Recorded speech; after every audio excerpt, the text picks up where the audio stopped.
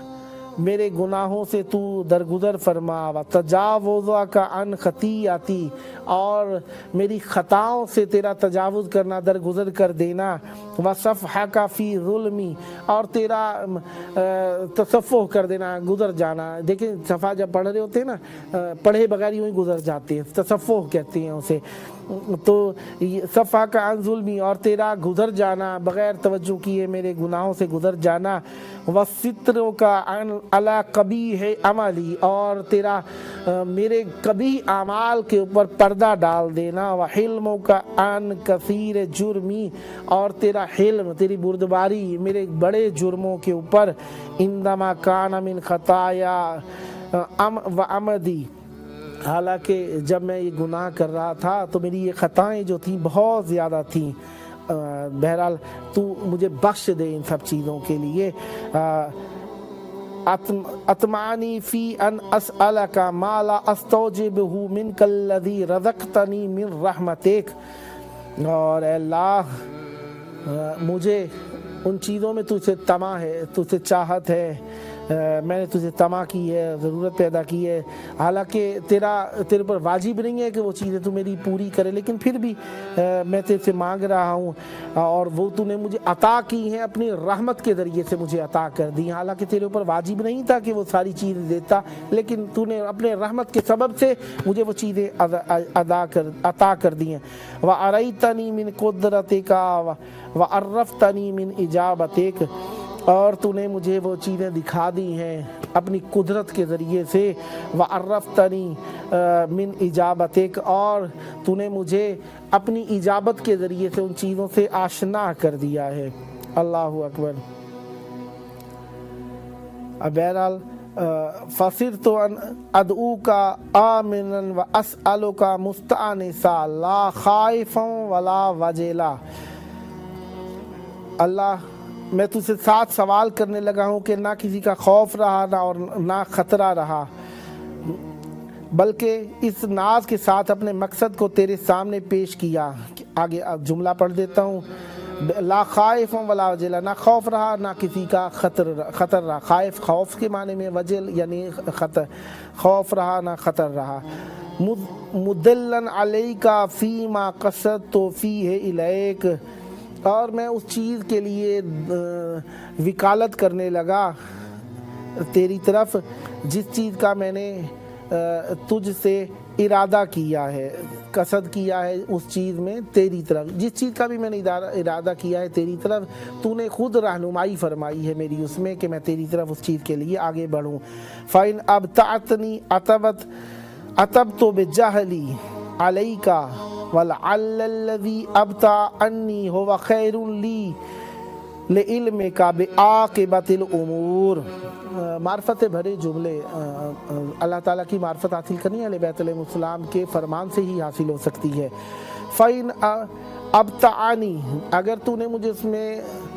تھوڑا سا سست کیا ہے مانگنے میں، مطلب میں جو بھی مانگتا ہوں تو خود میری دلیل بنتا ہے تیری طرف بڑھانے کے لیے، اگر تو نے اس میں مجھے تھوڑی سی سستی دی ہے تو وہ میری ذاتی جہل کی وجہ سے تھی، شاید وہ سستی جو میرے اندر آئی تھی تیری طرف سے میرے لیے خیر بن گئی ہو، تو ہر چیز میں خیر بنا دیتا ہے ہمارے لیے۔ عاقبۃ الامور، کیونکہ اگر وہ چیز مجھے حاصل ہو جاتی عاقبۃ امور میں، وہ چیز میرے لیے سخت ہو جاتی، لہذا تو نے وہ میرے لیے تھوڑا سا سست کرنے کے سبب سے وہ چیز دور ہو گئی ہے۔ بہرحال یہاں تک ہم پہنچے ہیں، پروگرام میں بہرحال جو بھی نیٹ وغیرہ کی ڈیفیکلٹیز ہیں اس کے سبب سے مومنین کی کالز شاید یہاں پر نہیں پہنچ سکی ہیں ابھی تک. مومنین سے تقاضا یہی رہے گا کہ وہ اپنے اس واٹس ایپ کے ذریعے سے ہمیں پیغام ضرور بھیجے کہ ان کی کال کیوں نہیں آئی، تاکہ ہمیں بھی پتہ چلے کہ مشکل کیا چل رہی ہے. یہ 0096477211424 کو آپ اپنے موبائل میں سیو کر لیجیے اور کال کرتے رہیے گا. ہم آپ کی کالز کے منتظر ہیں.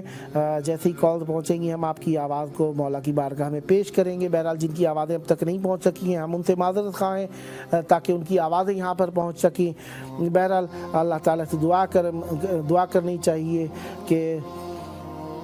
فلم ارا مولا کریما اصبر علی عبد لئیم منک علی. اے اللہ میں نے تجھ سے زیادہ اچھا مولا کہیں نہیں دیکھا کریم جو صبر کرتا ہے ایسے عبد لئیم پر، گناہگار پر جو تجھ سے زیادہ اچھا ہو. اے اللہ تجھ سے زیادہ اچھا میں نے کسی کو نہیں دیکھا جو عبد لئیم کے اوپر صبر کرتا ہے، میرے جیسے گناہگار بندے کے اوپر بھی صبر کے ساتھ پیش آتا ہے. یا رب انک تدعونی فاولی عنک وتتحب الی فابتعظ الیک. بہرحال یہ دعاؤں کا سلسلہ چلتا رہے گا. واتبغض الیک. بہرحال یہ دعائیں کا سلسلہ چلتا رہے گا. میرا پروگرام کا ٹائم تمام ہونے لگا ہے اور بہرحال میں آپ سے اس وقت مرخصی حاصل کروں گا، لیکن میرے بعد یہ پروگرام جاری و ساری ہے اور مولانا سید خادم عباس حسینی صاحب معرفت بھرے جملات اور کلمات کے ساتھ آپ لوگوں کو ضیافت ایمانی پیش کریں گے. انشاءاللہ ملتے ہیں چھوٹے سے وقفے کے بعد.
اعوذ باللہ من الشیطان الرجیم، بسم اللہ الرحمن الرحیم۔ پروگرام 14,000 اسپانسر کے پارٹ 2 میں آپ کے حاضر خدمت ہے، اور پہلے پارٹ میں آپ عالی جناب حضرت علامہ سید جاوید الحسن رضوی صاحب قبلہ کو سماعت فرما رہے تھے اور نہایت ہی شائستہ گفتگو فرما رہے تھے، اور انہوں نے آپ لوگوں کو اس عنوان سے بھی بتا دیا کہ کچھ فنی خرابی کی وجہ سے آپ کی قیمتی قولیں اٹینڈ نہیں کیے جا سکتے، اور لہٰذا انشاءاللہ العزیز امیدوار ہے کہ یا آج یا کل تک یہ سلسلہ انشاءاللہ العزیز دوبارہ بحال ہو سکے، اور انشاءاللہ العزیز اللہ ہمیں توفیق دے کہ آپ لوگوں کی خوبصورت آوازوں کو شہر مقدس کربلا تک رسائی کی جا سکے، پہنچا سکے، اور انشاءاللہ العزیز اسی طریقے سے جس اسکیجول کے مطابق یہ پروگرام چل رہا تھا انشاءاللہ العزیز اس طریقے سے اس کو ہم ادامہ دے سکے، اور انشاءاللہ العزیز جن مومنین نے سپانسر بننا ہے ان کو سپانسر کر لیں، اور 14,000 کی اس لسٹ میں جو کہ خادمین حضرت ابی عبداللہ الحسین علیہ السلام کے کا لسٹ ہے، اس لسٹ میں ان کا بھی نام درج کیا جا سکے۔ یقیناً دیکھیں خادمین حضرت امام حسین علیہ السلام، ضروری نہیں ہے کہ ایک انسان حتماً کربلا میں مقیم ہو تو وہ خادم امام حسین علیہ السلام بن سکے، ضروری نہیں ہے ایسا، بلکہ ہو سکتا ہے کہ ایک شخص امریکہ میں، کینیڈا میں، انڈیا میں، پاکستان میں، بنگلہ دیش میں، کہیں پر بھی وہ وہاں پر رہے اور خادم امام حسین علیہ السلام کا سرٹیفکیٹ اس عنوان سے اس کے پاس رہے۔ سرٹیفکیٹ سے مراد یہ ہے کہ ایسا سرٹیفکیٹ نہیں ہے کہ اس کے اوپر آپ کا نام لکھا ہو، یہ لکھا ہو، جو کہ انسان کے پاس گھر میں رہتا ہے، انسان کے پاس بی اے کا سرٹیفکیٹ ہے، کسی کے پاس جو ہے وہ ایم اے کا، ماسٹر کا سرٹیفکیٹ ہے، یا کسی اور چیز کا، لیکن اس عنوان سے کہ اس شخص کے پاس اہل البیت علیہم السلام کی طرف سے خادم امام حسین علیہ السلام کا سرٹیفکیٹ ہو، یعنی تائید اہل البیت علیہم السلام اس کے شامل حال ہو۔ دیکھیں میں اس عنوان سے عرض کروں آپ کی خدمت میں کہ ایسے بہت سارے مواقع ہیں کہ جہاں پر اہل البیت علیہم السلام کچھ لوگوں کو انتخاب کرتے ہیں، کچھ لوگوں کو انتخاب کرتے ہیں اپنے دین کے لیے، اپنے امور دینیہ کے لیے، اپنے مذہبی امور کے لیے، مومنین کے درمیان صلح اور آشتی کے لیے، مومنین کے درمیان علم کو بانٹنے کے لیے، مومنین کے درمیان ان کی مدد کرنے کے لیے، وغیرہ وغیرہ۔ اس عنوان سے بہت سارے ایسے نمائندگان اہل البیت علیہ السلام ہوتے ہیں کہ جن کا لوگوں کو پتہ تک نہیں ہوتا، لیکن یہ ذہن میں رکھے۔ اب اس کے لیے میں آپ کو عرض کروں کہ شیخ انصاری کے زمانے میں جب خود سلسلہ فقاہت اور ظاہر ہے علماء کی ضرورت تھی، اور علماء کی ہر زمانے میں ضرورت ہے، لیکن ظاہر ہے کہ ایک عالم کو مرکزی کردار ادا کرنا چاہیے تاکہ جو فقہی مسائل ہے یا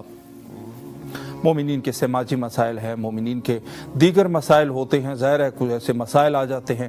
دشمن کے سامنے مومنین کو خبردار کرنے کے لیے، وغیرہ وغیرہ۔ اس کے لیے ظاہر ہے ایک مرکزیت و مرجعیت ہونی چاہیے، اس میں تو کوئی شک نہیں ہے کہ ایسا ہونا چاہیے، اور اختلاف کرنے والے جو لوگ ہیں بہرحال وہ تو ہر زمانے میں ہے، لیکن عقلی اعتبار سے یہی ہے کہ ایک شخصیت کا ہونا ضروری ہے کہ وہ ایک مرکزی پوائنٹ ہو، ظاہر سی بات ہے، اور وہ اپنے زمانے میں بہرحال علماء کرام ماشاءاللہ رہے ہیں۔ تو شیخ انصاری رضوان اللہ تعالی علیہ صاحب مقاصد اور صاحب الرسائل، اس جیسی گران قدر اور گران سنگ کتابیں انہوں نے لکھی، اور اس عنوان سے کہ یہ شخصیت، یعنی خود جب ان کے جو بزرگ علماء کرام تھے جس میں سے شریف العلماء بھی شامل تھے، جب ان کا انتقال ہو گیا تو شیخ جو ہے وہ یہاں سے چلے گئے اور نجف اشرف میں مقیم ہوئے، یعنی پہلے کربلا میں تھے، پھر وہاں نجف اشرف میں، اور یہ سلسلہ انہوں نے جاری رکھا یہاں تک کہ اس مقام تک پہنچے تھے کہ شیعہ مذہب کی مرکزی شخصیت بن سکے، لیکن ظاہر ہے کہ احتیاط پر عمل کرتے تھے اور اپنے آپ کو اس عنوان سے لوگوں کے سامنے پیش نہیں کرتے تھے کہ میں اس قسم کی شخصیت ہوں، چپ چاپ کے اپنے جو درس اور تدریس کا سلسلہ ہے وہ کرتے تھے، اور عالمانہ مسائل اور متون دینیہ کو بررسی فرمایا کرتے تھے، لیکن ظاہر ہے کہ اس طریقے سے اپنے آپ کی معرفی نہیں کرتے تھے، اپنے آپ کو لوگوں کے سامنے نہیں لاتے تھے۔ تو ایک دفعہ علماء کرام نے ان سے یہی کہا کہ اور اصرار کیا کہ آپ جو ہے اس منصب کے لیے آمادگی کریں۔ تو انہوں نے بہرحال کہا کہ ہم اس منصب کے لائق نہیں ہیں۔ جیسے انسان کہتا ہے، ظاہر سی بات ہے کہ تکبر اور غرور سے اللہ بچائے۔ تکبر اور غرور کو، جو متکبر انسان ہوتا ہے، اس کو اللہ نے اچھا یاد نہیں کیا، بلکہ کچھ روایات میں یہ ملتا ہے کہ اگر کوئی شخص تکبر کرے، ولو اپنے گھر میں تکبر کرے، چیز جائے کہ وہ باہر تکبر کرے لوگوں کے ساتھ، اپنے گھر کے اندر اپنی بیوی بچوں کے ساتھ بھی اگر متکبرانہ رویہ رکھ رہا ہے تو اس کے لیے بعض روایات میں منافق کہا گیا ہے، اس کو منافق ہے یہ شخص، یعنی اللہ اکبر۔ اب اس انداز سے کہ اگر ایک شخص جو ہے اس قسم کا ہے، بعض روایات میں اس شخص کو احمق یا بے وقوف سے ترجیح اس کو جو ہے وہ یاد کیا گیا ہے کہ یہ شخص جو ہے وہ یا تو یہ جو ہے سالم العقل نہیں ہے یہ شخص، یعنی اس قدر، چونکہ وہ ایک بڑا واقعہ بات سے بات نکل جاتی ہے، لیکن میں اپنے ٹاپک کی طرف آنا چاہوں گا۔ پھر اس میں سے ایک شخص جو ہے، جیسے اسی متکبر شخص کے عنوان سے میں عرض کر رہا ہوں کہ ایک شخص آیا اور وہ وہاں پر بیمار تھا، ظاہر ہے جس کو لوگ ہنس رہے تھے اس کے اوپر اور مذاق اڑا رہے تھے، چونکہ وہ جو ہے وہ ذہنی بیمار تھا۔ تو لوگوں نے، کسی نے پوچھا، رسول اللہ نے ان سے سوال کیا کہ کس لیے اس کا مذاق اڑایا جا رہا ہے؟ تو انہوں نے کہا یہ شخص جو ہے وہ مجنون ہے، دیوانہ ہے۔ تو حضرت نے فرمایا یہ دیوانہ اور مجنون نہیں ہے، یہ ذہنی مریض ہے۔ مریض، اس کو آپ لفظ مریض یا علیل اس کو کہہ سکتے ہیں۔ فرمایا کہ اصل دیوانہ اور مجنون وہ شخص ہے جو تکبر کرتا ہو۔ اللہ اکبر، یعنی اس قدر ہے کہ اگر انسان جو ہے وہ کسی کے ساتھ اس قسم کا رویہ رکھے، ولو اپنی بیوی بچوں کے ساتھ، پھر بھی بڑی سختی سے اس کو یاد کیا گیا ہے۔ حالانکہ اپنے بچوں کو ظاہر ہے تربیت کرنے کے لیے بس اوقات انسان کو تھوڑی سی سخت مزاج ہونا پڑتا ہے بچوں کی تربیت کے لیے۔ ایسا بھی نہیں ہے کہ انسان مکمل طور پہ جو ہے وہ سست ہو جائے اور وہاں جو بچے ہیں وہ ہاتھ سے نکل جائے، جو آج کے اس دور میں اس قسم کے واقعات پیش آتے ہیں۔ تو میں آپ کی خدمت میں یہ عرض کر رہا ہوں کہ اہل البیت علیہم السلام کی طرف سے لوگوں کو متعین کیا جاتا ہے۔ جیسے شیخ انصاری آمادہ نہیں ہو رہے تھے، پھر ایک دفعہ ان کی ملاقات حضرت ولی عصر اجل اللہ تعالی فرجہ الشریف سے ہوئی۔ امام نے شیخ سے سوال کیے اور شیخ نے اس کے جواب دیے۔ تو پہلے چونکہ بات یہاں سے شروع ہوئی، حضرت نے فرمایا کہ آپ جو ہے وہ کس لیے آمادگی نہیں کر رہے؟ تو شیخ نے کہا کہ ظاہر ہے میری لیاقت نہیں ہے۔ تو حضرت نے چند ایک سوال ان سے کیا اور کہا انت فقیہ، آپ جو ہے وہ فقیہ ہو، آپ اپنے شک اور شبہ نہ کر، آپ جو ہے وہ دین تشیع کے آپ فقیہ ہیں، فقاہت کے درجے پر آپ فائز ہیں۔ چونکہ وہ جو کچھ سوالات تھے بڑے دقیق تھے، اور شیخ بھی ظاہر ہے کہ جو تسلط رکھا کرتے تھے فقہ کے اندر اور اصول کے اندر، بہرحال جانتے ہیں، اور جو اہل خبرہ ہے اور جو ماہرین ہے وہ یقیناً جانتے ہیں کہ شیخ کس قدر اس زمانے میں جو ان کی وہ تسلط فرماتے تھے۔ تو اللہ نے شیخ کو گویا کہ اس کام کے لیے انتخاب فرمایا، اور اس طریقے سے میں اور آپ کے درمیان، ہمارے درمیان ایسے لوگ ہوں گے کہ جن کو امام نے منتخب کیا ہوگا، شاید اس کو خود بھی پتہ نہ ہو۔ کچھ ایسے واقعات علماء کے ہیں، البتہ اگر میں اس طرف چلا جاؤں گا تو ظاہر ہے کہ جو بحث جو ہے وہ کافی لمبی چوڑی ہو جائے گی، لیکن ایسے لوگ تھے جن کو بعد میں پتہ چلا کہ ہم جو ہے اپنے وقت کے امام کی طرف سے اس کام کے لیے انتخاب کیے گئے تھے۔ اور حضرت نے ان سے کہا بھی کہ اگر جب ان سے تھوڑی سی خطا سرزد ہوئی ہے تو وہاں پر حضرت نے ان سے فرمایا کہ اگر آپ سے یہ کام نہیں ہو رہا تو ہم آپ کی جگہ کسی اور کو رکھ لیں گے۔ غور کریں، یعنی اس قدر ہے۔ تو میں عرض یہ کر رہا تھا کہ ماہ سیام بھی ہے، اور یقیناً اس عنوان سے کہ اہل البیت علیہ السلام کچھ لوگوں کو کچھ کاموں کے اوپر لگا دیتے ہیں، جو توقیع شریف کا جملہ ہے امام کی طرف سے۔ فرمایا کہ اگر ہم آپ کے مراعات کرنے والوں میں سے نہ ہوتے، ہم اگر آپ پر خیال کرنے والوں میں سے نہ ہوتے، آپ کے اوپر ہمارا اگر دست شفقت نہ ہوتا، تو یہ دشمن تم لوگوں کو جڑوں سے اکھاڑ کے پھینک دیتے، آپ کا خاتمہ ہو جاتا۔ یعنی ایک طریقے سے جو پیروان مذہب اثنا عشری ہے جس کو مذہب امامیہ کہتے ہیں، مذہب امامیہ کے پیروکاروں کے لیے، چونکہ اہل البیت علیہم اسی دین سے راضی ہے، اس میں شک نہیں ہے۔ دیکھیں بہت سارے دین بنے، بہت سارے دین سے عرض یہ ہے کہ بہت سارے منہج اور مذہب بنے، بہت سارے مذہب اور منہج بنے، لیکن جو اہل البیت علیہم السلام نے جس مذہب اور دین سے رضایت کا اظہار کیا وہ مذہب امامیہ ہے۔ فرمایا یہ مذہب جو ہے وہ صحیح ہے، یعنی اگر آپ دیکھیں گے شیخ مفید جو ہے اگر اس سے رضایت کا اظہار کیا جا رہا ہے اور اسے امام فرما رہے ہیں کہ آپ ہمارے دین کے لیے مفید ہے، محمد ابن محمد النعمان جو شیخ مفید کے نام سے مشہور ہے، فرمایا آپ ہمارے دین کے لیے مفید ہے، ہمارے مذہب کے لیے مفید ہے۔ یعنی یہ کون ہے آخرکار؟ ایک مذہب کا فقیہ ہے، اور مذہب کا فقیہ حضرت جو ہے فرما رہے ہیں کہ آپ ہمارے دین کے لیے مفید ہے۔ اسی طرح شیخ انصاری ہے، اسی طرح سے باقی علماء کرام، بہرحال کافی سارے علماء کرام ہیں، سید ابو الحسن اصفہانی وغیرہ، جس سے اندازہ یہ لگایا جا سکتا ہے کہ حضرت بعض علماء کرام سے رضایت کا اظہار فرمایا کرتے تھے۔ واقعات ثقات کی طرف سے موجود ہے، یعنی ثقہ، ان کو ثقہ کہا گیا کہ یہ ہمارے لیے ہمارے دین کے فقیہ ہیں۔ فی ای حال یہی سلسلہ ہے کہ آج ہم اس پلیٹ فارم پہ موجود ہیں، اور آج کل کے اس دور میں جو سب سے زیادہ مہم اور سب سے زیادہ مفید چیز ہے یقیناً بلا شک و بلا شبہ وہ میڈیا ہے۔ اگر ہم مذہب تشیع کی تبلیغ کرنا چاہیں، مذہب تشیع کو لوگوں کے سامنے پیش کریں اس عنوان سے کہ ہم جو ہے وہ کسی خیالی باتوں کے اوپر عمل کرنے والے نہیں ہیں، کسی خیالی باتوں کو لے کر اس کو جو ہے اپنا دین کا نام اس کو نہیں دے رہے، بلکہ ہمارے پاس جو ہے وہ ایک سلسلہ موجود ہے، ایک منہج ہے، ہمارے پاس ایک دلیل ہے، جو اس کو اگر ہم لوگوں تک رسائی کرنا چاہے، اس میں سے ظاہر سی بات ہے علمی گفتگو ہے، دوسرے ہمارے اپنے مومنین کے لیے ان کی ایک طریقے سے ان تک جو ہے وہ معلومات پہنچانے کے لیے، تو اس کے لیے ضروری ہے آج کل اس دور میں، بلکہ ہر دور میں میڈیا موجود، میڈیا کا سلسلہ رہا، لیکن آج کے اس دور میں بہت ہی زیادہ فاسٹ اور بہت ہی زیادہ راسخ طریقے سے آج جو ہے وہ میڈیا کی جو شکل ہے ہمارے پاس یہ موجود ہے۔ تو اس کے لیے ظاہر سی بات ہے کہ ہمیں کوشش تو کرنی ہوگی کہ اس کو ہم مضبوط کر سکیں، اور انشاءاللہ العزیز اسی طریقے سے ہمارے پاس ممبر تو ہے، ہمارے پاس مسجد کا محراب بھی ہے، لیکن اس ممبر اور مسجد کے لیے بھی آج کل میڈیا کی ضرورت کسی حد تک ہے واقعاً، کہ اگر ایک انسان ظاہر ہے وہاں پر اگر ممبر پر، جو کہ ممبر کو تو کسی عنوان سے بھی چھوڑا نہیں جا سکتا، لیکن اس ممبر کو عالمی سطح تک لے جانے کے لیے، اس ممبر کو اعلیٰ سطح تک لے جانے کے لیے، تاکہ یہ ایک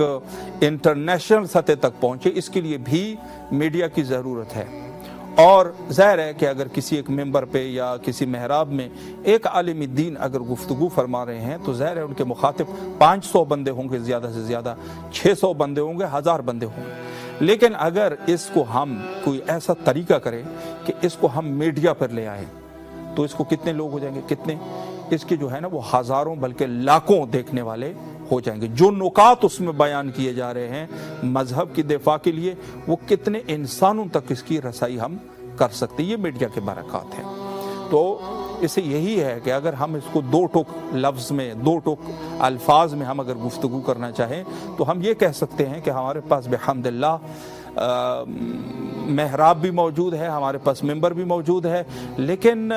اس محدودیت سے جو محدود ایک فضا ہے، اس محدود فضا سے اس کو جو ہے وہ سطح عالی تک پہنچانے کے لیے، سطح اس مقام تک پہنچانے کے لیے کہ جہاں بہت سارے لوگ اس کو دیکھ سکیں، اس کے لیے ضروری ہے کہ ہم میڈیا کے اوپر اس کو جو ہے اس موضوع کو میڈیا کے ساتھ ٹچ کر دیں۔ جب ہم ٹچ کریں گے تو پوری دنیا تک یہ سلسلہ جائے گا، اور ماہرین سے ثابت بھی ہے یہ کہ بہت ساری چیزیں جس کا جو ہے جب میڈیا پر لائی گئی ہیں تو وہ کافی سارے حد تک کامیاب ہو چکا. البتہ اس میں سے ایک یہ بھی ہے جو دور آخر میں ایک جنگ کی کیفیت بھی ہے میڈیا کے اوپر. یعنی حکومتوں کے خلاف میڈیا کا استعمال کرنا، کسی ادارے کے خلاف میڈیا کا استعمال کرنا، کسی ایک کام کو پائے تکمیل تک پہنچانے کے لیے میڈیا کا استعمال کرنا، مظلوم کو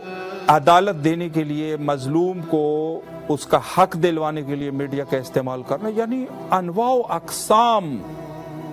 اس عنوان سے جو ہے وہ استعمالات میڈیا کے موجود ہے. تو آج کل کے دور میں، اور یہ خود مراجع کرام کی بات میں آپ کو عرض کر رہا ہوں، مراجع کرام کے مطابق، علماء اعظام کے مطابق انہوں نے یہ فرمایا ہے کہ آج کے اس دور میں اگر سب سے کوئی مہم چیز ہے وہ میڈیا ہے، اور اس کا مقایسہ کسی بھی چیز سے نہیں کیا جا سکتا جو آج کے اس دور کی فضا ہے. کل کو کیا کچھ ہونا ہے، میڈیا کی کیا شکل ہوگی، وہ اپنی جگہ پر ہے، لیکن آج کے اس دور میں جو موجودہ صورتحال ہے وہ یہ ہے.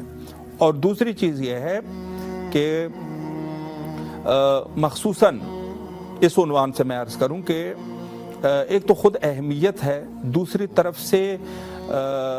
ایک طرف سے اپنے نظریے کو، ظاہر ہم ایک دفعہ تبلیغ کر رہے ہیں، ہر خاص و عام تک اپنے پیغام کو پہنچا رہے ہیں، اور یہ وہ ایک ہمارے پاس ہے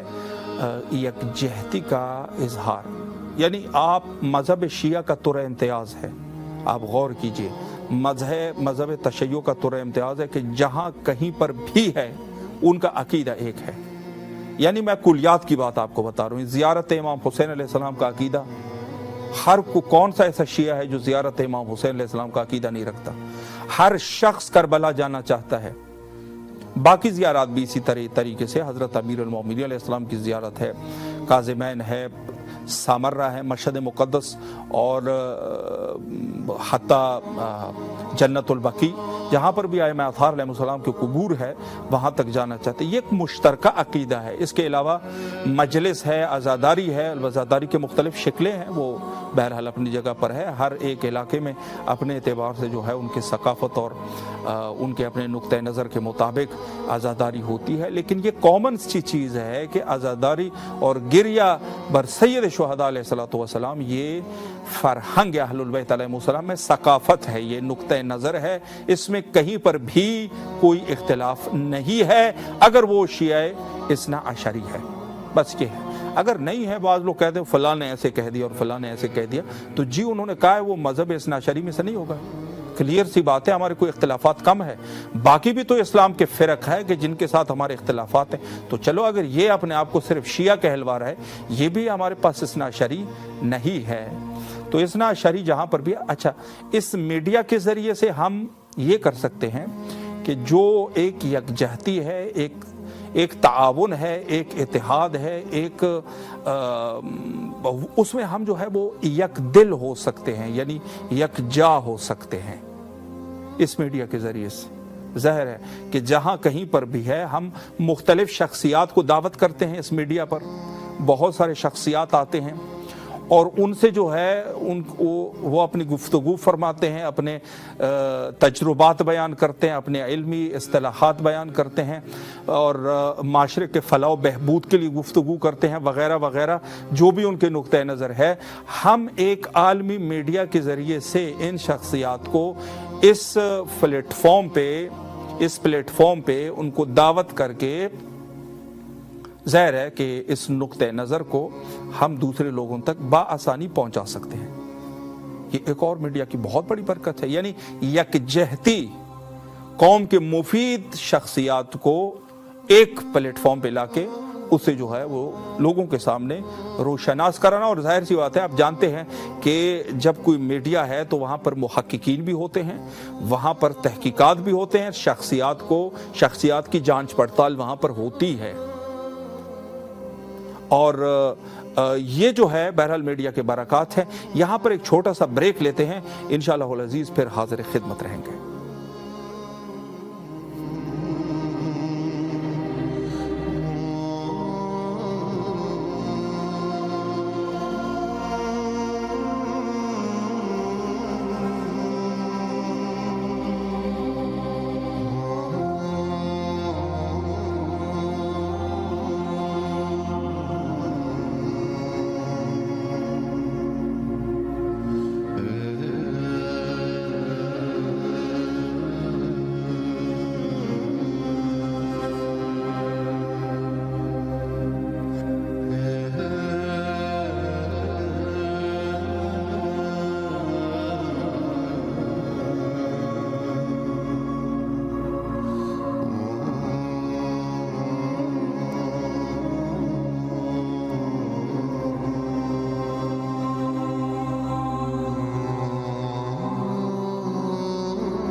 خدمت ہے اور جیسے آپ جانتے ہیں کہ ہمارے پروگرام کا طریقہ کار یہ تھا کہ مومنین کال کرتے تھے اور یہاں پر اپنے اسپانسرشپ کا بھی اعلان کرتے تھے اور ساتھ ساتھ میں مولا حضرت سید الشہداء علیہ الصلوۃ والسلام کی خدمت میں سلام بھی پیش کیا کرتے تھے، دعائیں بھی کرتے تھے اور قبولیت حاجات کے لیے بھی خصوصی طور پر عریضہ پیش کیا جاتا تھا حضرت سید الشہداء علیہ الصلوۃ والسلام کی بارگاہ میں۔ لیکن آج چونکہ استثنائی امر ہے کہ کچھ فنی خرابی کی وجہ سے یقیناً آپ کی یہ سروس آپ کے لیے فراہم نہیں کر پا رہے۔ انشاءاللہ العزیز کل سے یہ سلسلہ بحال ہو جائے گا اور میں آپ کی خدمت میں عرض کروں کہ ٹائمنگ بس آپ اس کا خیال رکھیں کہ پاکستانی ٹائم کے مطابق ہمارا پروگرام پہلے 10 بجے تھا، اسے ماہ رمضان عظیم کے سلسلے کی وجہ سے آدھا گھنٹہ پیچھے ٹائم آیا ہے، یعنی 9:30 بجے 9:30 بجے پاکستانی ٹائم اور انڈین ٹائم کے مطابق پہلے پروگرام 10:30 بجے تھا، ابھی 10 بجے، اور یہاں مقامی ٹائم کے مطابق ہمارا پروگرام پہلے 8 بجے تھا اور ابھی جو ہے وہ 7:30 بجے۔ تو بس یہ ٹائمنگ آپ کے ذہن میں ہو، مخصوصاً ہمارے پاکستان اور ہندوستان میں جو رہنے والے افراد ہیں، مومنین ہیں، پاکستانی ٹائم کے مطابق ماہ رمضان عظیم میں ہمارا پروگرام 9:30 بجے اور ہندوستان میں ہمارا یہ پروگرام 10 بجے یقیناً 2 گھنٹے کا پھر دورانیہ رہے گا، تو اس میں جو ہے آپ انشاءاللہ العزیز کال کر سکتے ہیں اور اس پروگرام کے ذریعے سے آپ کربلا کے ساتھ وصل ہو سکتے ہیں اور ساتھ ساتھ میں توسل بھی کر سکتے ہیں اور ساتھ ساتھ میں اسپانسر کا بھی آپ اعلان کر سکتے ہیں۔ اگر آپ صاحب استطاعت ہے آپ کر سکتے ہیں، اگر کوئی چیز انسان کر نہیں سکتا ظاہر سی بات ہے کہ اللہ جو ہے وہ بھی کسی کے اوپر زبردستی نہیں کرتا۔ ماہ سیام کس قدر جو ہے وہ بافضیلت ہے، لیکن اس کے باوجود بھی فرمایا کہ اگر آپ مریض ہیں، مریض او علی سفر فعدۃ من ایام الاخر، فرمایا اگر آپ مریض ہیں یا آپ سفر کی حالت میں ہیں تو پھر آپ اس کا اعادہ کر لیجئے، یعنی آپ نے سفر اور مرض کی حالت میں اگر آپ ہے تو اس کا آپ جو ہے بعد از ماہ رمضان عظیم آپ جو ہے وہ اعادہ کر لے، اس کو دوبارہ رکھ لے، اگر 2 دن ہے 3 دن ہے 4 دن ہے تو اس اعتبار سے آپ اعادہ کریں گے اس کا، یعنی اور اس کی بھی یہ ہے کہ اگر انسان خود صحت کے ساتھ ہے، ظاہر ہے بہتر یہ ہے کہ اس کا اعادہ اس طریقے سے کر لے کہ اس کو ادا کر لے، اگر نہیں ہے تو پھر مد بھی دے سکتا ہے، مد کی اس میں رکھے کہ اس طریقے سے انسان مد کے ذریعے سے، اگر انسان نہیں رکھ سکتا کسی مجبوری کے تحت، تو یہ 2 چیزیں ہیں۔ لیکن اس کے باوجود بھی میں نے عرض کیا کہ اگر انسان اس میں بھی کچھ نہ کچھ جو ہے وہ ایک تخفیف کی کیفیت ہے کہ اگر انسان نہیں کر سکتا، معذور ہے، تو معذور عذر کی حالت میں آپ جو ہے وہ اس جیسی عظیم عبادت کا بھی اس میں بھی ایک آپ کو موجود ہے، آپ کے لیے ایک تخفیف ہے کہ آپ دوسرے دنوں میں اس کا اعادہ کر لیں، اور اسی طریقے سے باقی عبادات میں بھی یہ سلسلہ ہے۔ تو انسان اگر صاحب استطاعت ہے تو وہ یقیناً کر سکتا۔ اچھا، جہاں تک بات ہے ماہ رمضان عظیم کی اور روزوں کی، اگر ہم کلی طور پہ دیکھیں تو اللہ سبحانہ و تعالی نے فرمایا یا ایھا الذین آمنوا کتب علیکم الصیام، ہم نے آپ کے اوپر روزوں کو فرض کر دیا۔ میں نے آپ کو عرض کیا کہ کتابت سے مراد یہ ہے کہ جو کاتب جملہ ہوتا ہے، کسی حکم کو اگر ہم ریٹن میں دے دیتے ہیں تو اس کا وزن جو ہے وہ بولے ہوئے حکم سے زیادہ ہوتا ہے۔ مخصوصاً پرانے زمانے میں یہ چیز بہت زیادہ وزنی تھی، آج بھی وزنی ہے، لیکن ہو سکتا ہے کہ آج کل چونکہ یہ ویڈیوز وغیرہ کا سلسلہ ہے تو ہو سکتا ہے کہ اس کو بھی اس لیول پہ لا سکے۔ لیکن پہلے زمانے میں چونکہ کتابت جو تھی تحریری شکل، اور حتی آج بھی اس کی اہمیت زیادہ ہے۔ اگر کوئی آفیسر کوئی بات کرے گا نا کسی ادارے میں کہ آپ ایسا کریں، آپ ایسا کریں، آپ ایسا کریں، تو وہاں کے جو لوگ ہوتے ہیں ادارے کے وہ کہتے ہیں سر آپ نے جو کچھ کہا ہے یہ ہمیں ریٹن میں دے دیں، تو اگر وہ ظاہر ہے اس کے اپنی طرف سے اگر وہ حکومت کی طرف سے کہہ رہا ہے تو وہ ریٹرن میں دے سکتا ہے، اگر وہ اپنے خواہشات کے مطابق کہہ رہا ہوتا ہے تو پھر وہ ریٹرن میں نہیں دے سکتا، چونکہ ریٹرن کی جو بات ہے نا اس کا بہت بڑا مقام ہے، اور ریٹرن میں اگر آپ غلطی کرو گے نا تو پھر آپ پھنس جاؤ گے۔ تو اللہ نے فرمایا کہ کتبہ یعنی آپ کے اوپر لکھ دیے گئے تھے، یعنی مجہول کے ساتھ اس کو وہ کر دیا، لکھے گئے سے اس طریقے سے اس کا ترجمہ آپ کر سکتے ہیں۔ تو جہاں تک اس کی بات ہے، اب اس کے بہت سارے فوائد ہیں، اگر ہم فوائد کی طرف آ جاتے ہیں اور فوائد کو دیکھیں گے تو بہت سارے فوائد ہیں۔ کچھ فائدے اس کے میڈیکل فوائد ہیں، انسان کے جسم کے لیے مفید ہے ظاہر ہے روزہ، اور اس کے کفار بھی قائل ہے کہ سب سے اچھا طریقہ یہ ہے بیماریوں سے بچنے کے لیے سب سے اچھا طریقہ یہی ہے جو مسلمین اختیار کرتے ہیں، 12 مہینوں میں سے ایک مہینہ روزے کا مہینہ رکھ لیتے ہیں۔ اور کچھ فوائد جو ہے وہ ظاہر اخلاقی فوائد ہے، اب اس کی ایک اپنی یعنی آپ حوزات کو کھولتے جائیے، ایک ہے اخلاق کا حوزہ، ایک ہے میڈیکل کا حوزہ، ایک ہے فقہی حوزہ، ایک ہے انسانیت کا حوزہ وغیرہ وغیرہ، ہر ایک مقام پر روزے کا فائدہ ہے، اور اس کے اشارات روایات اور احادیث میں موجود ہیں۔ میں بطور نمونہ کچھ شاہد مثال آپ کی خدمت میں پیش کروں۔ روایات میں ہے کہ فرمایا روزہ جو ہے اللہ نے کیوں فرض کیا، فرمایا کہ انما فرض اللہ الصیام لیستوی بہ الغنی والفقیر، فرمایا اللہ نے روزے کو فرض قرار دیا تاکہ غنی امیر آدمی اور فقیر کے درمیان ایک مساوی شکل اختیار کی جا سکے۔ مقصد کیا ہے؟ مقصد یہ ہے کہ اللہ نے ظاہر ہے کہ رزق دینے والی ذات اللہ کی ہے نا، بعض لوگوں کو امیر بنایا، بعض لوگوں کو فقیر بنایا۔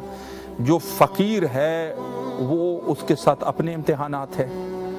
اللہ اس سے امتحان لے رہا ہے نا فقر کے ذریعے سے، اور جو امیر ہے وہ اپنی جگہ پر امتحان دے رہا ہے، اس کے ظاہر ہے اللہ دیکھنا چاہتا ہے میں نے اس کو غنی بنایا، یہ بندہ جو ہے یہ کس قدر جو ہے، ٹھیک ہے اس کے پاس پیسے، وہ شکرن للہ تو بظاہر کر رہا ہوگا، لیکن جب کسی غریب کے ساتھ اس کا واسطہ پڑتا ہے تو اس کے اخلاقیات کیسے ہو جائیں گے، اللہ نے یہ دیکھنا ہے نا۔ ہمارے استاد فرمایا کرتے تھے اگر دنیا میں سب لوگوں کو امیر بنایا ہوتا، یعنی اگر سب کو جو بھی انسان دعا کرے اللہ دے دے تو پھر تو کوئی کافر ہی نہیں ہوتا دنیا میں۔ ظاہر ہے کہ دو کیفیت ہے نا، یا فقر کی کیفیت ہے یا غنی ہے آدمی، امیر اور غریب کا، دونوں کے ساتھ اپنے اعتبار سے امتحانات ہیں۔ غریب کے ساتھ اس عنوان سے ہے کہ وہ غریب ہے، اللہ دیکھنا چاہتا ہے میرا یہ بندہ غریب ہے، پھر بھی یہ میرا شکر ادا کرنے والا ہے یا نہیں ہے۔ آپ نے اکثر غریبوں کو دیکھا ہوگا نا جو بہت زیادہ گلے کرتے ہیں، اللہ نے ہمیں دیکھا ہوا ہے، اور یہ اللہ دیکھنا چاہتا ہے۔ اللہ نے اس دنیا کو ایسے بنایا ہے نا، فرمایا اس پر صبر کر۔ اللہ نے صبر کی تلقین دی ہے، صبر کر ہر چیز۔ آپ کے ساتھ کوئی ظلم کرے صبر کر، آپ کا کوئی حق کھائے صبر کر، اپنے آپے سے باہر نہ چلا جا کہیں، آپ جو ہے وہی کام کریں جو اللہ آپ سے کیا چاہ رہا ہے، صبر چاہ رہے ہیں نا، آپ صبر کو چھوڑ کے غلط طریقہ اختیار کریں۔ اگر آپ کے ساتھ کوئی زیادتی کر چکا ہے، آپ کے ساتھ آپ کا حق کوئی کھا چکا ہے، آپ کی شان میں اس نے گستاخی کی ہے، آپ کے اس نے جو ہے وہ تجاوز کر چکا ہے، تو آپ اس کو اللہ کے اوپر چھوڑیں نا۔ اللہ جو ہم صرف اذان میں ہم کہتے رہیں گے یا نماز میں کہتے رہیں گے اللہ اکبر، اگر اس پر آپ کو یقین بھی ہے، صحیفہ سجادیہ کو آپ کھول دیجئے گا، صحیفہ سجادیہ میں حضرت زین العابدین امام سجاد علیہ السلام کس طریقے سے وہ ایک شخص کے خلاف جو ظلم کرتا ہے اور اس متظلم پہ جو دادخواہی کرتا ہے، اس کا کس الفاظ سے انہوں نے آپ نے جو ہے وہ ایک ہماری جو ہے وہ رہنمائی کی ہے۔ تو انسان خدا یہ چاہتا ہے اس پر اے میرے بندے صبر کر۔ غریب غربت میں صبر کرنے والا ہے، اسے صبر چاہ رہے۔ امیر کا صبر یہ ہے کہ اس کے پاس دھن ہے، دولت ہے، بندوں کے ساتھ جو عباد اللہ ہے، اللہ نے اس کو کرسی دی ہے، نعمات دیے ہیں، دیکھنا چاہتا ہے میرا یہ بندہ، میں نے اس کو دیا ہوا ہے، یہ لوگوں کے ساتھ کیا سلوک کرے گا۔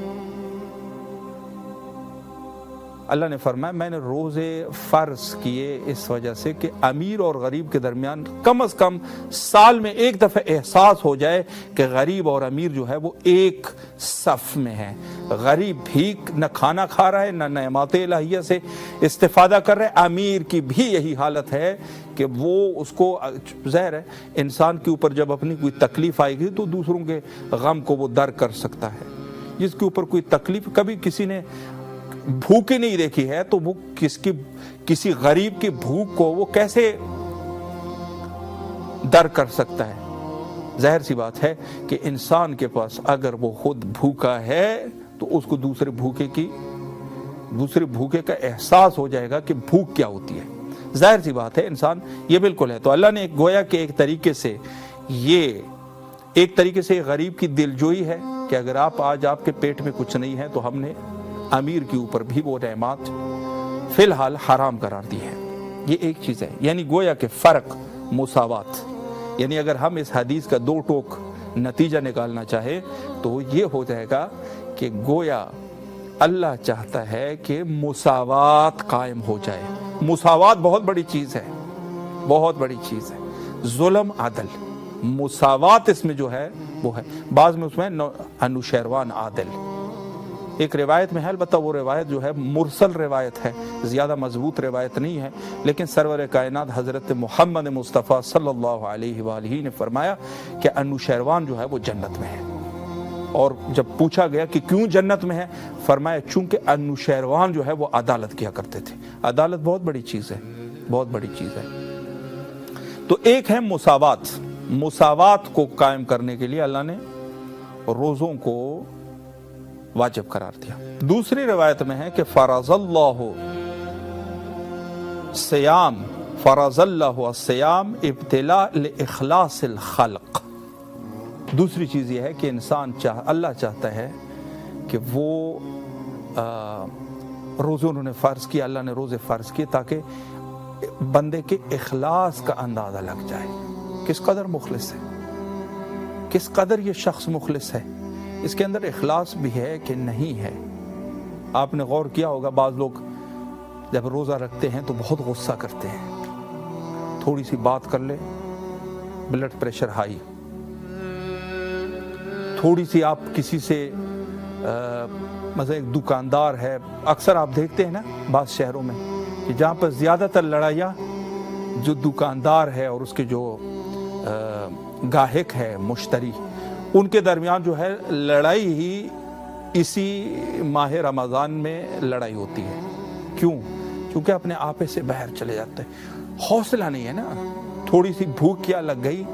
حوصلہ نکل گیا اس کا، اخلاص نہیں ہے۔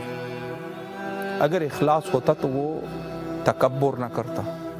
اخلاص اگر ہوتا تو وہ اپنے آپ کو نیچے۔ روزہ کس کے لیے رکھ رہے ہیں آپ؟ اپنے معبود کو راضی کرنے کے لیے، اور کیا ثبوت دینے کے لیے کہ آپ جو ہے ہمارے معبود ہے، ہم آپ کے عبد ہیں، آپ ہمارے رب جلیل ہے، ہم آپ کے عبد، میں آپ کا عبد ذلیل ہوں۔ یعنی اپنے آپ کو اس طریقے سے انکساری کا مظاہرہ ہی تو کرنا ہے۔ اور دوسری طرف اخلاص کی یہ تفسیر بھی کی جا سکتی ہے کہ انسان،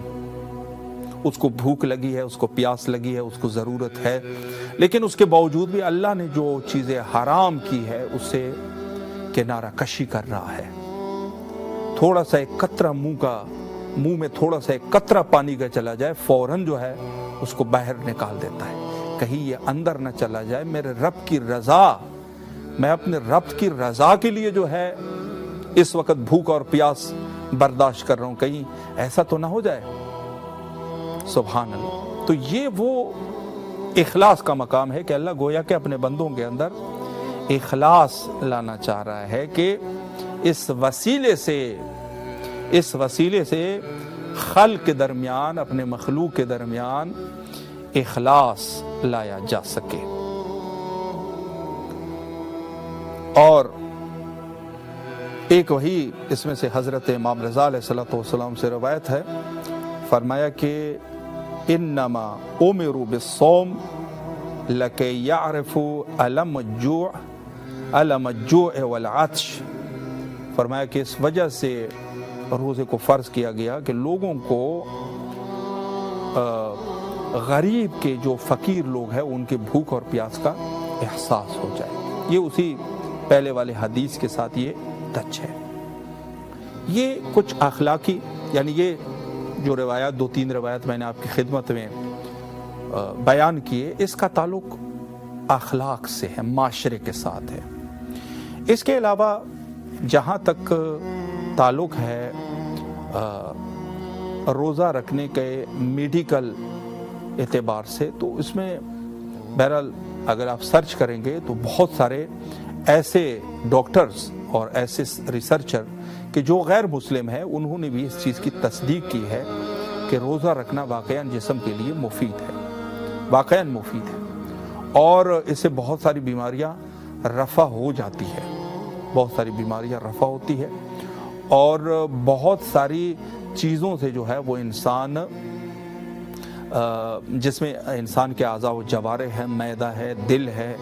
اور انسان کے جو ہے وہ گردے ہیں وغیرہ، جتنی بھی انسان کے جسم ہے وہ قوی ہوتے ہیں اس سے۔ جو اسکریشن، جو عمل اخراج ہے، اسکریشن ہے، وہ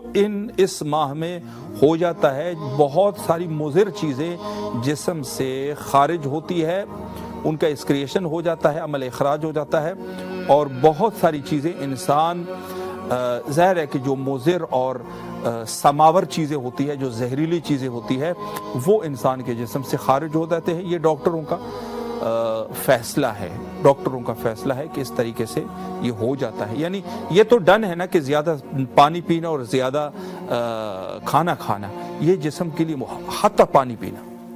بہت حد سے زیادہ پانی پینا بھی جسم کے لیے مضر ہے۔ انسان، اللہ نے کھانے اور پانی دونوں کے اوپر پابندی لگائی، اور اس کی وجہ سے ظاہر ہے کہ 1 مہینہ ایسا ہے کہ انسان اپنے جسم، جو بھی زندگی کے اسباب ہے، وہ قوی سے قوی تر ہو جائے۔ یہ بالکل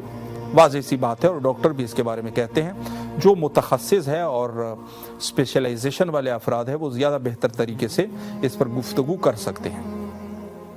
لیکن جہاں تک بات ہے کہ اللہ نے اپنے بندوں کے اوپر روزوں کو فرض کیا، اور یہ نعمت، تو اس حوالے سے بھی تفاسیر میں موجود ہے کہ پہلے زمانے کے جو انبیاء ہوا کرتے تھے، ان کے اوپر اللہ نے روزے فرض کیے تھے۔ اس میں سے 2 چیزیں غالباً یہ واجب تھی انبیاء کے اوپر، ایک نماز شب اور ایک روزہ۔ یہ 2 چیزیں غالباً جہاں تک میرے ذہن میں ہیں، اس قسم کی چیزیں یہ واجب تھی انبیاء علیہ السلام پر، اور جو امت تھے، امت کے اوپر یہ چیزیں نہیں تھی واجب۔ اللہ نے حضرت سرور کائنات صلی اللہ علیہ وآلہ کے امت کے اوپر یہ چیزیں، نماز شب کو تاکید کے ساتھ فرمایا کہ تاکید ہے بہت زیادہ کہ اس کو انجام، اور حتیٰ کسی بھی عمل جو مستحب عمل ہے اس کی قضا نہیں ہوتی، لیکن نماز شب کی حتیٰ قضا ہوتی ہے۔ اس کی وجہ یہ ہے کہ اس قدر فضیلت ہے اس میں، اور اللہ چاہتا ہے کہ امت محمد مصطفیٰ صلی اللہ علیہ وآلہ ترقی کریں، اور ان کے لیے زیادہ خیر کثیر کے مستحق بن سکے۔ اس عنوان سے خود وہ عبادتیں جو انبیاء علیہ السلام کی عبادتیں تھی، وہ اس امت کے اوپر واجب قرار دی گئی، یا بہرحال استحباب مستحب، یعنی تاکید کے ساتھ، موقت کے ساتھ۔ تو یہ 2 چیزیں بہرحال ہے، اور اللہ نے بہت ساری چیزیں اور بہت جو عبادات ہے، در حقیقت مجھ سے پہلے جو ہے وہ قبلہ بھی فرما رہے تھے، اور خود خطبہ شعبانیہ ہے، جو ماہ رمضان عظیم سے پہلے حضرت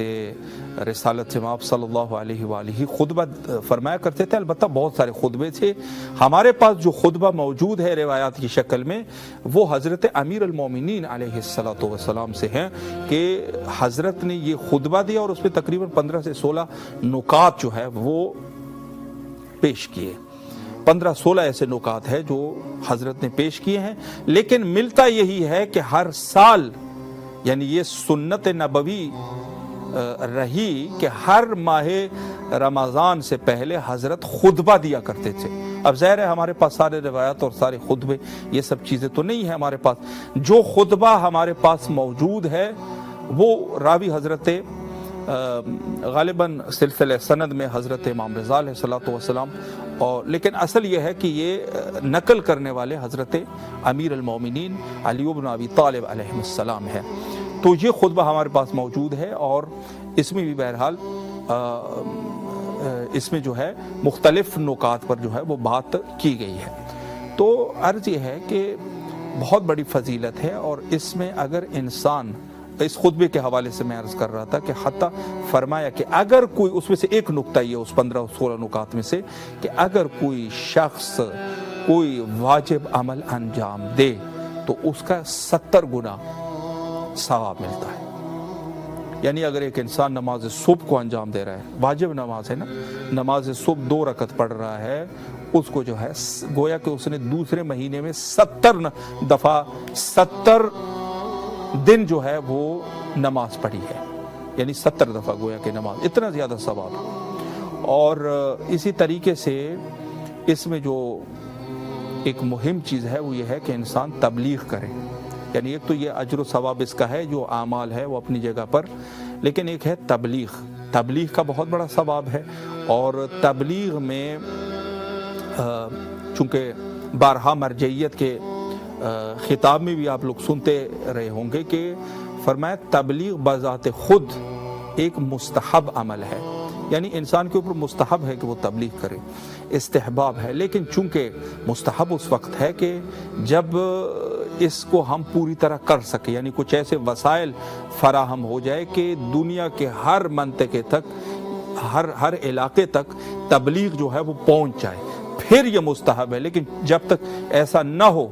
تو پھر چونکہ یہ مستحب منفی الکفایہ نہیں ہوئی، اس وجہ سے واجب عینی ہے. یعنی بذات خود واجب کفائی عمل ہے. میں اگر اپنے اس کو صحیح کروں تو ایک ہے واجب کفائی، ایک ہوتا ہے واجب عینی. واجب کفائی عمل ہے، تبلیغ کرنا واجب کفائی ہے. اگر سب لوگ جو ہے اس میں سے علماء کرام اگر یہ کر سکے تو واجب کفائی. لیکن اگر نہیں کر سکے، چونکہ نہیں ہوا واجب کفائی عمل سے، یہ واجب عینی چونکہ منفی الکفائی نہیں ہوا، اس وجہ سے واجب عینی ہے. تو ہم سب کے اوپر تبلیغ یقیناً اس میں واجب ہے کہ ہم تبلیغ کریں. لیکن تبلیغ کے لیے بھی کچھ نکات بہت ضروری ہے. آج کے اس دور میں اگر آپ غور کریں گے، ہمارے بہت سارے ایسے جوان بچے جن کو دین کا زیادہ علم نہیں ہوتا، اپنے فیس بک اور اپنے یوٹیوب پہ اور اپنے اس پہ جو ہے وہ دینی امور کے بارے میں بول رہے ہوتے ہیں. یہ اس عنوان سے میں عرض کروں، یہ آپ وہ کام کر رہے ہیں نا. اگر کوئی ایک شخص ہے وہ ڈاکٹر نہیں ہے، جیسے میں ڈاکٹر نہیں ہوں، میں یہاں پر جو ہے نا وہ آپریشن کے مسائل بتانا شروع کر دوں، ظاہر سی بات ہے غلط ہی بتاؤں گا نا، چونکہ میں نے تو پڑھا ہی نہیں ہے. جب کسی شخص نے، آپ نے دین کی کوئی تعلیم باقاعدہ حاصل نہیں کی، ایک تو یہ ہے کہ جو عام تبلیغ ہے جیسے نماز پڑھنا، مثلا ایک شخص ہے اپنے بچوں کو نماز کی طرف وہ کر رہا ہے، یہ تبلیغ تو واجب ہے، کرنا بھی چاہیے. یہ تبلیغ، یعنی تبلیغ سے میں جو عرض کر رہا ہوں وہ یہ ہے کہ اس حد میں کہ انسان جو ہے وہ کسی ایک مسئلے کو عالمانہ طریقے سے ڈسکس کرنا، یہ میں بات کر رہا ہوں. ورنہ اس طریقے سے تو آپ جو صحت کے ایشو ہے اس میں بھی آپ بات کر سکتے ہیں، مثلا میڈیکل کے اعتبار سے آپ ڈاکٹر نہیں ہیں، لیکن یہ تو کم از کم کہہ سکتے ہیں نا کہ مثلا زیادہ مرغن چیزیں نہ کھایا کرے، اس سے دل کو تکلیف ہو سکتی ہے. تو یہ تو ایک واضح سی بات ہے، سب پوری دنیا کو پتہ ہے. لیکن اگر آپ کسی ایک ایسے مسئلے میں کہ جو واقعاً ڈاکٹرز کے لیے ایک اسپیشلائزیشن کے حد تک مسئلہ ہے، اس میں اگر آپ بولیں گے نا تو لوگ یا تو آپ غلط بتاؤ گے، اور وہی ہو جائے گا کہ پھر کام خراب ہو جائے گا. چونکہ ظاہر ہے کہ نیم طبیب، یہ تو منقولہ ہے، نیم طبیب خطرہ جان، نیم ملا خطرہ ایمان. تو انسان اگر باقاعدگی سے کوئی آپ دین کا علم حاصل نہیں کر سکے، آپ کے نہ کوئی استاد ہے، نہ کسی ادارے سے آپ نے کوئی باقاعدہ تعلیم حاصل کی ہے، نہ کوئی اور کوئی چیز ہے، یہی ادھر ادھر سے، تو پھر ظاہر سی بات ہے کہ آپ جو ہے پھر وہی نیم ملا حساب ہوگا، اور نیم ملا خطرہ ایمان ہو جائے گا۔ تو لہٰذا اس سے میں ایک مشورہ یہ دینا چاہوں گا کہ جو ادارے بنے ہیں نا، مستحکم ادارے جیسے امام حسین علیہ السلام میڈیا گروپ ہے، آپ اسی کو تقویت دینے کی کوشش کریں، یہ آپ کے تبلیغ کے زمرے میں آ جائے گا۔ یعنی یہ جو واجب عینی عمل ہے جو ہر شخص پہ واجب ہے، آپ یہ اس طریقے سے انجام دے سکتے ہیں جیسے امام حسین علیہ السلام میڈیا گروپ جیسے ادارے جو باقاعدہ اور مستند لوگوں سے تبلیغ کا سلسلہ جاری رکھے ہوئے ہیں، اس کے ذریعے سے آپ، یہ میں ایک بتا رہا ہوں، البتہ یہ نہیں ہے کہ صرف یہ ہے، اور بھی ہو سکتے ہیں، اس طریقے سے آپ تبلیغ دین کا سلسلہ کر سکتے ہیں۔ یہ ایک طریقہ ہے۔ اگر انسان اپنی طرف سے، ضروری نہیں ہے کہ اپنی طرف سے انسان مبلغ بن جائے، تبلیغ کے لیے کہا گیا ہے، آپ کسی عالم دین سے کروا دیں تبلیغ، یا آپ علمی کتب کا جو ہے وہ نشر و اشاعت کا سلسلہ شروع کریں، یا اس کے علاوہ کوئی اور ایک سلسلہ رکھیں تاکہ یہ چیز اس طریقے سے تبلیغ کر سکیں۔ تو بس تبلیغ کے اس سے بالکل بات واضح ہے، ضروری نہیں ہے کہ میں اپنی زبان سے تبلیغ کروں۔ ظاہر سی بات ہے کہ اگر ایک انسان جو ہے وہ عالم نہیں ہے، آپ کے پاس جو وسائل ہے اسی کو بروئے کار لائیں۔ امام حسین علیہ السلام میڈیا گروپ بھی آپ سے یہی تقاضا کر رہا ہے کہ انشاءاللہ العزیز، چونکہ یہ آپ کا اپنا ادارہ ہے، آپ کے لیے اور آپ کے جو آپ کی جنریشن ہے اس کی تربیت کے لیے، اور اس کے علاوہ آپ تک تعلیمات اہل البیت علیہ السلام کا صحیح طریقے سے پہنچانا، ثقافت اہل البیت علیہ جو ثقافت اور اسلام ناب محمدی ہے اس کو آپ تک پہنچانے کے لیے، اور اس کے علاوہ جو اصل حقیقتیں ہیں، حقیقت اس عنوان سے کہ جو واقعاً فرہنگ اہل البیت ہے، روایات متواترہ میں اس کا تذکرہ ہوا ہے، وہ آپ تک پہنچانا۔ یعنی ایسی چیزیں کہ جس تک ظاہر یا تو دشمن نے ایسا کوئی جال بچایا ہوا ہے جہاں تک نہیں پہنچ رہی یہ چیزیں، یا پھر اپنوں میں سے کچھ لوگ جو ہے وہ غیر ضروری مصلحتوں کے تحت بعض چیزوں کے بارے میں رکاوٹ ڈال رہے ہیں۔ البتہ ایسا نہ ہو خدا نہ خواستہ، یہ دونوں چیزیں بالکل جدا ہے، ایک ہے حقیقت کو بیان کرنا، ایک یہ ہے فتنہ برپا کرنا۔ بعض واقعہ نا ایسی ہے جو فتنہ پھیلانا چاہ رہے ہیں۔ ظاہر سی بات ہے کہ یہ حدیث تو بڑی مشہور ہے کہ اگر اس طریقے سے آپ شروع کر لیں گے انسان کے بارے میں، دیکھیں نہ ہمارے اوپر کوئی وحی ہوئی ہے، نہ ہمارے مقابل کے اوپر کوئی وحی ہوئی ہے۔ ظاہر سی بات ہے کتاب اور روایات اور یہ سلسلہ ہے، ہم نے جو ہے اپنی کتابوں کے اوپر اعتماد کیا ہوا ہے، انہوں نے اپنی کتابوں کے اوپر اعتماد کیا ہوا ہے، تو ہم کوئی یہ نہیں ہے کہ کوئی پرانا وہ زمانہ ہے رسول اللہ صلی اللہ علیہ وآلہ کا کہ جس زمانے میں ائمہ اطہار علیہ السلام یا سرور کائنات موجود تھے، بات میاں بالمیاں تھی، 100 سے 100 کے برابر تھی۔ آج کل کتابوں کی بات ہے، لیکن ظاہر سی بات ہے اب یہ حق اور حقیقت اصول کافی حق کی کتاب ہے، اس میں جو روایات ہے، لیکن یہ میرے اوپر حجت ہے نا، میں کسی کے اوپر اب اس کو کسی دوسرے کے اوپر وہ تو نہیں کرتا جس کو کہتے ہیں نا کہ زبردستی کرنا، اجبار تو نہیں کر سکتا۔ میں محبت سے بات کروں گا، علمی بات کروں گا، دلیل کے ساتھ بات کروں گا، پھر جا کے وہ ہوگی۔ تو یہ سب چیزیں ہیں، لیکن بہرحال حق اور حقیقت کو بیان کرنا اور انتشار پیدا کرنا یہ دونوں بالکل آپس میں جدا چیزیں ہیں، دونوں کو بالکل مل ملا کے وہ کرنا چاہیے، انسانیت کی کا بھی احترام رکھنا چاہیے، اور اس کے ساتھ ساتھ بالکل واضح طریقے سے خوبصورتی شائستہ انداز میں مذہب اہل البیت علیہ السلام میں تیزی کی ضرورت ہی نہیں ہے۔ امام رضا علیہ السلام نے فرمایا اگر آپ ہماری تعلیمات کو لوگوں تک پہنچا دو تو وہ لوگ جو ہے وہ ہماری اتباع کرنا شروع کر دیں گے۔ اب جو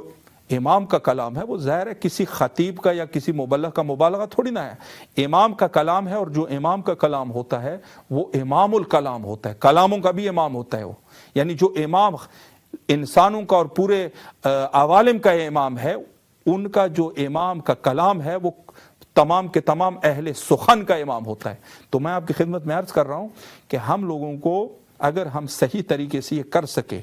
بغیر تعصب کے، بغیر کسی اس کے، تو لوگ ویسے بھی قبول کر لیں گے۔ زور زبردستی کی ضرورت ہی نہیں۔ اگر زور، آج کے اس دور میں کتنے زیادہ شیعہ ماشاءاللہ ہو چکے ہیں، اس کی وجہ یہی ہے کہ لوگ حق کو پسند کرتے ہیں اور حق کی طرف آتے ہیں، ورنہ حکومت جو ہے وہ ہماری خلاف ہے۔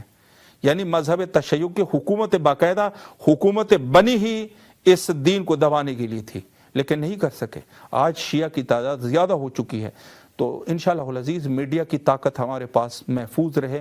اور ہم زیادہ سے اچھے طریقے سے. امام حسین علیہ السلام میڈیا گروپ بالکل مومنین کے لیے ایک قابل اعتماد ادارہ ہے. آپ نے اگر تحقیق کرنی ہے 2009 سے لے کر 2026 تک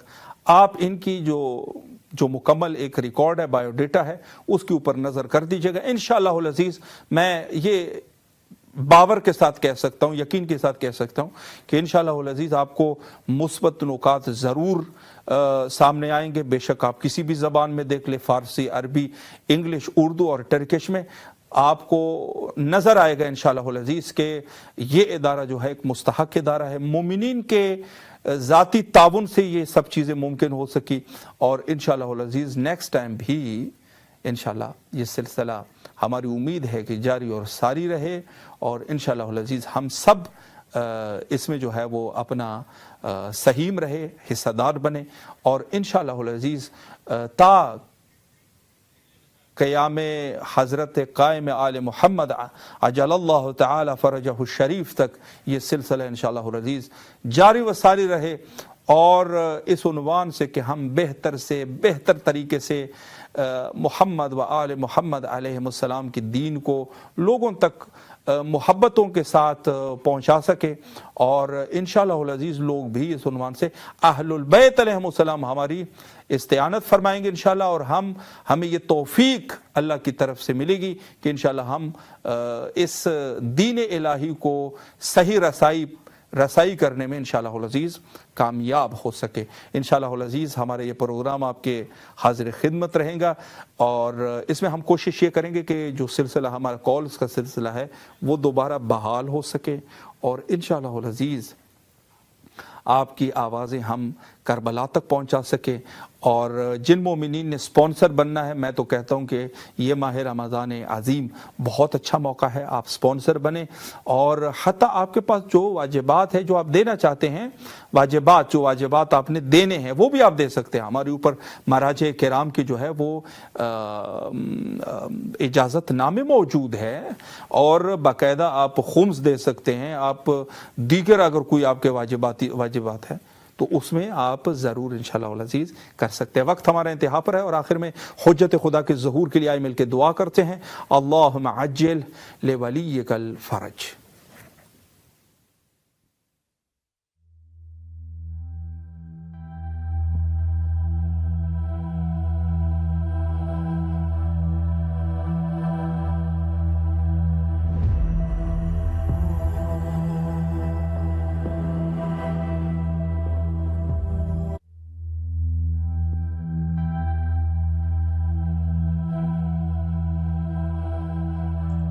آج کی دنیا میں جہاں میڈیا اور سوشل میڈیا ہمارے بچوں کی دینی شناخت اور ایمان کو نشانہ بنائے ہوئے ہے، امام حسین علیہ السلام ٹی وی ایک قابل اعتماد میڈیا ہے جو فیملیز کا ساتھ دے رہا ہے دینی تربیت کے لیے. ایمان اور روحانیت کو مضبوط بنانے کے لیے قرآن و عطرت کی روشنی میں ہمارے پروگرام 14,000 اسپانسر میں ماہانہ رکنیت کے ذریعے اس عالمی میڈیا کی استقامت اور تسلسل کا سہارا بنیے. یہ کوئی خرچ نہیں بلکہ ایک روشن مستقبل کی تعمیر میں مسلسل اور باخبر شرکت ہے. اسی لمحے اس نور سے جڑ جائیں.